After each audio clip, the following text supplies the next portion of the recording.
राम जय राम संकट मोचन जय हनुमान।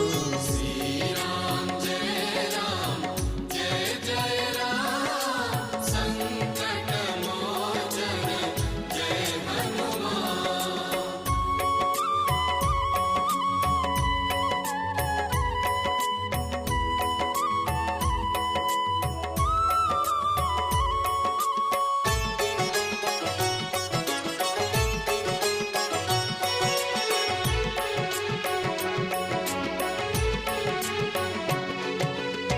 प्रभुंक मुद्रिका नहीं मथारे लगाई सात सिंधु लंघी गल अटकिल नाही।